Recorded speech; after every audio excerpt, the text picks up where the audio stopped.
नमस्कार, देश न्यूज में आपका स्वागत है। मैं हूं आपके साथ स्नेहा और आप देख रहे हैं हमारा खास कार्यक्रम मंथन।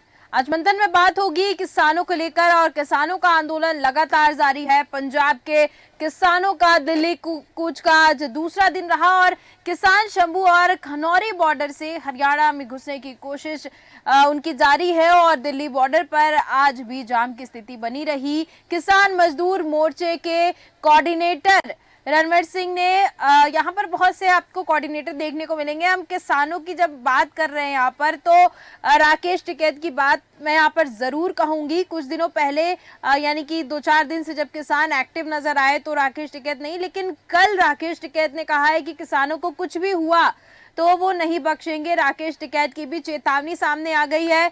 साथ ही साथ साक्षी मलिक का भी एक आज बयान सामने आया है। उसमें साक्षी मलिक ने कहा है कि सरकार हमको वापस से आंदोलन करने के लिए बाध्य ना करे। यानी कि अब साक्षी मलिक का भी एक तरीके से समझिए कि चेतावनी साक्षी मलिक द्वारा भी दी गई है। तमाम मुद्दे हैं किसानों के। आखिर जब भारतीय जनता पार्टी केंद्र की तरफ से ऐसा आश्वासन देती रहती है और किसानों के लिए हमेशा कहती रहती है कि हम किसानों के लिए हमेशा तत्पर हैं, हमेशा सामने है, तो फिर किसान यहाँ पर असंतुष्ट नजर क्यों आ रहे हैं, इसी पर आज हम चर्चा करेंगे। हमारे साथ मेहमान मौजूद हैं।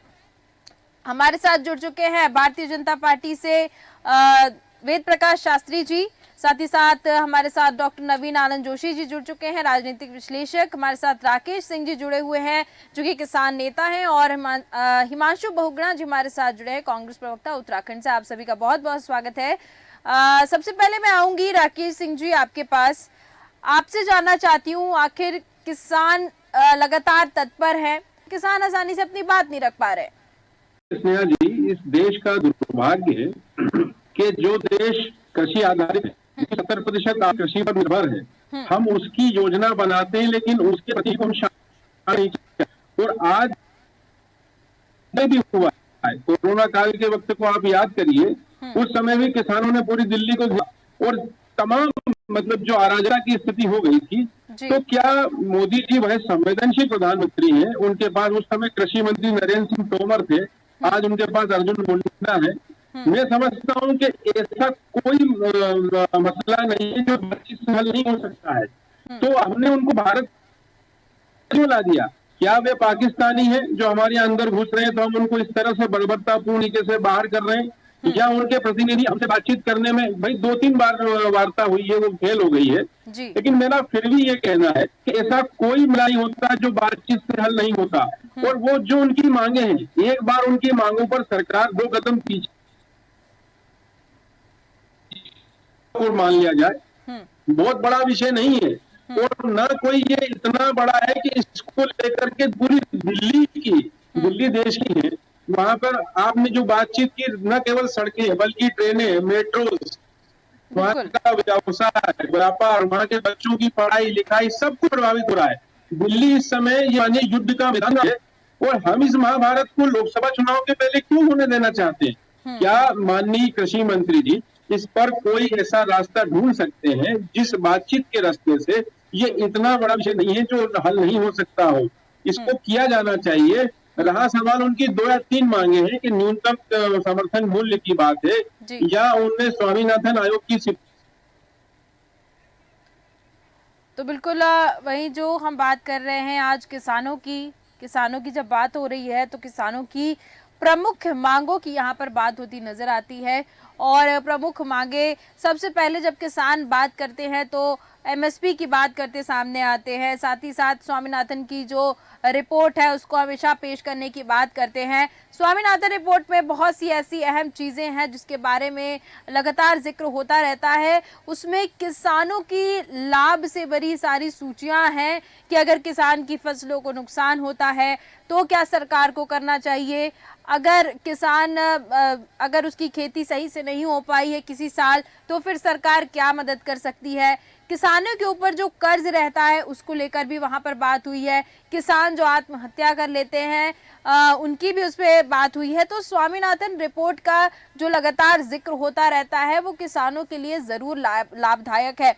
लेकिन यहाँ पर भारतीय जनता पार्टी भी कहती है कि उसने स्वामीनाथन रिपोर्ट के कुछ बिंदुओं को पहले ही लागू कर दिया है। यानी कि भारतीय जनता पार्टी लगातार उस रिपोर्ट के ऊपर काम कर रही है, कुछ प्रमुख जो बिंदु हैं उसको लगातार वो लाने की कोशिश कर रही है, कुछ ला चुकी है, ऐसा भारतीय जनता पार्टी कहती हुई नजर आती है। लेकिन उसके बाद भी सवाल ये उठता है कि आखिर जब इतना ध्यान दिया जा रहा है, और एक और सवाल यहाँ पर खड़ा होता है कि पंजाब के किसान अगर सामने आ रहे हैं इस आंदोलन में, तो ये देखना है कि एमएसपी से सबसे ज्यादा लाभ पंजाब को ही होता नजर आ रहा है। उसके बावजूद जब एमएसपी से सबसे ज्यादा लाभ पंजाब के किसानों को मिल रहा है, तो आश्चर्य करने वाली बात यह है कि कैसे पंजाब के किसान फिर आंदोलन करने के लिए तत्पर हैं। क्या इनको कहीं से उकसाया जा रहा है? क्या इनको बार बार कहा जा रहा है कि आप आंदोलन करिए? आखिर किसान अपने खेत को छोड़कर यहाँ पर आए हैं, आंदोलन कर रहे हैं, तो कहीं ना कहीं उनका नुकसान होता नजर आ रहा है। लेकिन यहाँ पर जब हम बात कर रहे हैं किसानों की, नवीन जी भारतीय जनता पार्टी कहती रहती है कि जैसे स्वामीनाथन रिपोर्ट की यहाँ पर बात होती है तो उसके कुछ बिंदु भारतीय जनता पार्टी उस पर काम कर रही है, कुछ लागू कर चुकी है और कुछ पर काम करना बाकी है। लेकिन उसके बाद भी आप देखिए कि किसान असंतुष्ट नजर आ रहे हैं। और हैरान करने वाली बात, जैसे मैंने पहले भी कहा कि पंजाब के किसानों को सबसे ज्यादा लाभ है एमएसपी से, फिलहाल अगर अभी हम देखें, उसके बाद भी किसान अगर आंदोलन पर अड़े हुए हैं तो कुछ ना कुछ यहाँ पर अलग होता नजर आ रहा है। क्या इनको उकसाया जा रहा है कहीं से? बिल्कुल स्नेहा जी, क्योंकि किसान बहुत भोला भाला होता है और राजनीतिक प्रपंच वो नहीं जानता। लेकिन इसमें कुछ ऐसे तत्व भी शामिल हैं जो इस पूरे मुद्दे को किसान आंदोलन को हाईजेक करना चाहते हैं और वे सरकार पर दबाव बनाना चाहते हैं। ये बात सही है कि किसान लंबे समय तक इस पर मतलब कायम नहीं रह सकता, क्योंकि क्या है कि उस पूरे आंदोलन में नुकसान किसान को ही होगा, क्योंकि सरकार का कभी कुछ नहीं बिगड़ता, ये बात मान के रखिए आप। लेकिन जहां तक मैं समझ पा रहा हूं, स्वामीनाथन आयोग की रिपोर्ट कहें या न्यूनतम समर्थन मूल्य की हम बात करते हैं, सारे मुद्दों पर यदि चिंतन किया जाए तो किसान के ऐसे इश्यूज हैं जिनको आसानी से हल किया जा सकता है और सरकार को 2 कदम पीछे हटना पड़ेगा। कारण यह है कि सर पर लोकसभा का चुनाव है और ऐसी स्थिति में जब किसान को हम नाराज करके कहीं से कोई वोट का या किसी समर्थन का हासिल नहीं कर सकते, तो ये बात इसके, लेकिन इसमें जो तत्व घुस गए किसानों में, जो राजनीति कर रहे हैं, जो इस मुद्दे को भुनाना चाह रहे हैं, उनसे भी बचने की जरूरत है किसानों को। और कोई एक ऐसी कमेटी बना दी जाए जो कमेटी उनके विचारों को लेकर के सरकार के पास एक बार फिर से जाए, क्योंकि हालांकि 2-3 दौर की वार्ताएं हुई हैं, वो विफल हो गई है और उसमें यही होता है कि हम भी जिद पर अड़े हैं, वो भी जिद पर अड़े हैं। तो लोगों को जिद को छोड़ना पड़ेगा, क्योंकि कोई भी समस्या यदि हम जिद करके रखेंगे तो उसका हल नहीं निकल सकता। उसके लिए आपको कहीं न कहीं समाधान के रास्ते पर जाना होगा, चाहे वे किसान का ये अभी वर्तमान मुद्दा हो या पहले जब कृषि नीति को लेकर के लागू हुआ था तब भी इसी तरह के हालात हुए थे। तो तब भी मैं नहीं समझता कि इसको इतना लंबा खींचा जाना चाहिए। ये किसी के भी हित में नहीं है, न सरकार के हित में, न आवाम के हित में और न किसान के हित में। बिल्कुल सही कहा नवीन जी आपने। राकेश सिंह जी, मैं वापस आपके पास आऊंगी। जिस तरीके से एमएसपी की बात होती है, किसान आंदोलन जैसे पहले भी हुआ था और अभी फिर से हो रहा है, तो एमएसपी की बात होती है, तो एमएसपी में मैं आपसे जानना चाहती हूँ कि एमएसपी का अगर हम देखें तो अभी भी किसानों को इसका फायदा मिलता हुआ नजर आ रहा है, लेकिन किस तरह की एमएसपी चाहिए? एमएसपी को लेकर ऐसी क्या बात है जो सरकार मानने को तैयार नहीं है और किसान उस पर अड़े हुए हैं? एमएसपी की प्रमुख समस्या ये है कि सरकार हमारे उत्पाद का न्यूनतम समर्थन मूल्य तो घोषित कर देती है और सरकार हमारे उत्पाद को मुश्किल से 20% क्रय करती है, लेकिन 80% जो हमारा उत्पाद बचता है तो व्यापारियों के द्वारा, आढ़तियों के द्वारा समर्थन मूल्य से लगभग 500-600 रुपए क्विंटल कम पे खरीदा जाता है। किसानों की मांग है कि हमको सरकार के द्वारा जो भी स्वामीनाथन आयोग की रिपोर्ट के आधार पर 2+50 का जो समर्थन मूल्य सरकार के द्वारा घोषित किया जाए, जी उसके नीचे हमारा उत्पाद देश में न कोई खरीदे और न हम बेचने के लिए मजबूर हों। केवल किसानों की एक छोटी सी मांग है कि हमारा जो उत्पाद है समर्थन मूल्य से नीचे खरीदा न जाए, हमको बेचना न पड़े। इसमें कौन सी आफत आ गई और जी। इसमें सरकार के राकेश ऊपर सिंह बोझ जी, क्या पड़ रहा है? लेकिन सरकार एक बात बताइए, सरकार यहाँ पर ऐसे भी तो मजबूर हो सकती है। मान लीजिए कि एमएसपी एक निर्धारित कर दिया, उसके बाद अगर कोई फसल खराब निकल गई या खराब फसल रही, उसके बाद भी उसका रेट उतना ही रहा, तो इसमें तो सरकार को फिर घाटा हो सकता है। घाटा कैसे होगा?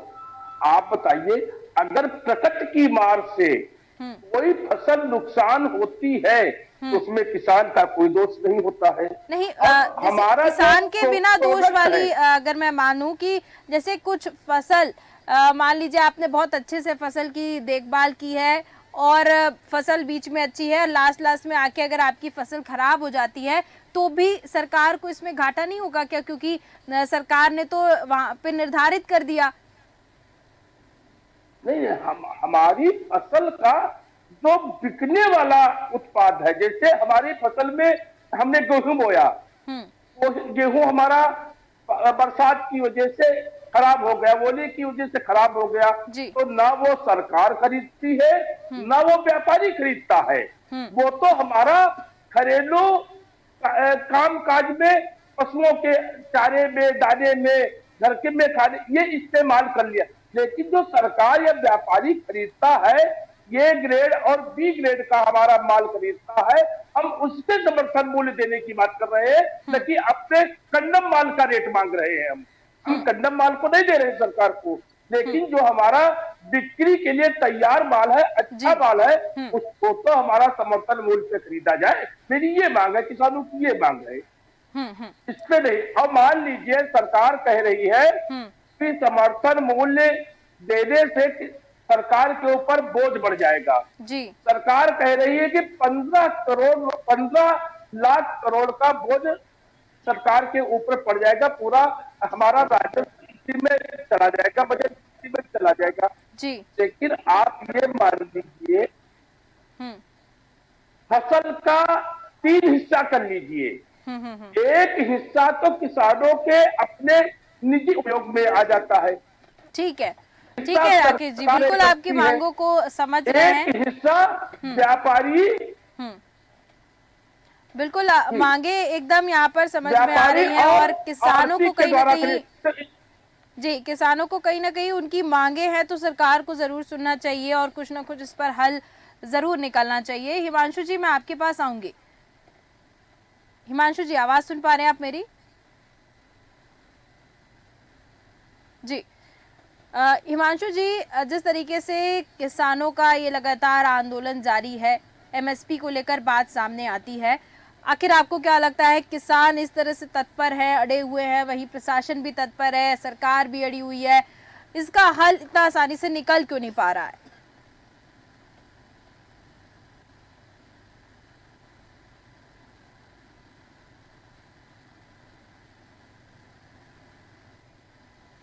हिमांशु जी, मैं आपसे अनुरोध करूंगी, आपका ऑडियो म्यूट है, अनम्यूट कर लीजिए प्लीज।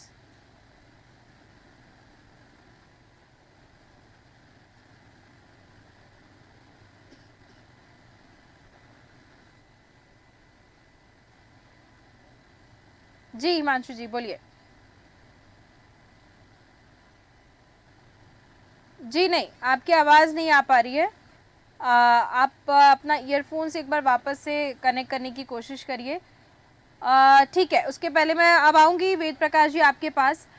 आपसे जानना चाहती हूँ, देखिए भारतीय जनता पार्टी कहती है कि स्वामीनाथन रिपोर्ट के जो प्रमुख बिंदु हैं उस पर लगातार बनी हुई है भारतीय जनता पार्टी, काम करती नजर आ रही है। कुछ जो बिंदु हैं उन पर काम कर चुकी है, कुछ पर उनको काम करना है, ऐसा कहती हुए हमेशा नजर आ रही है। लेकिन यहाँ पर देखिए तो भी किसान कहीं ना कहीं असंतुष्ट नजर आ रहे हैं। अगर हम एमएसपी की बात करें तो एमएसपी लागू करने से आखिर सरकार को कुछ तकलीफ है या क्या परेशानी हो सकती है, इतना जल्दी हल क्यों नहीं निकल पा रहा है? देखिए स्नेहा जी, हम्म। कि किसानों की बात सुनने के लिए सरकार हर क्षण तैयार है। हम्म। हम उनके साथ लगातार मीटिंग कर रहे हैं, लगातार बात कर रहे हैं, और वो किसी चीज को समझने की कोशिश नहीं कर रहे हैं कि आखिर जो एमएसपी का कानून है जी।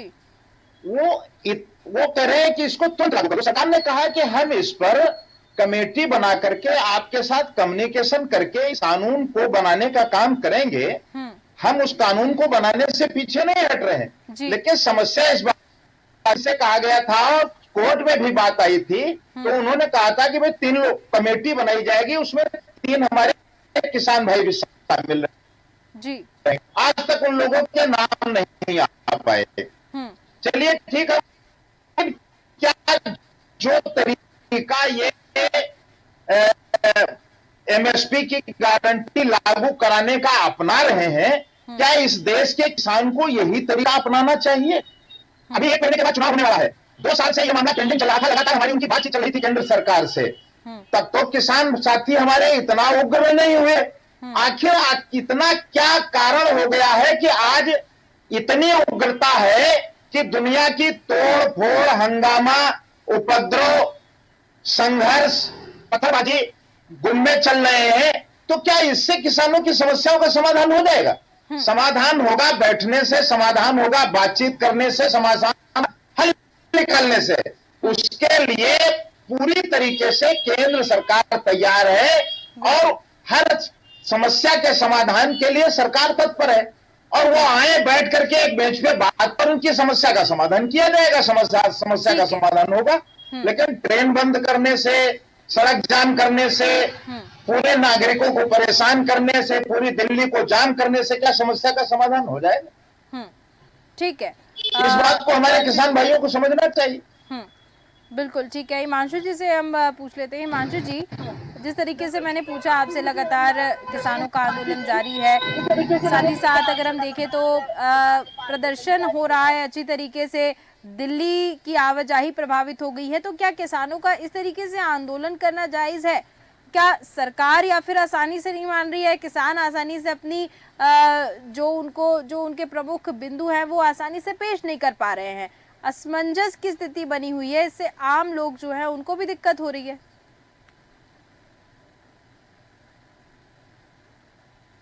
हिमांशु जी, मैम आवाज आ रही है? बिल्कुल बिल्कुल, बोलिए।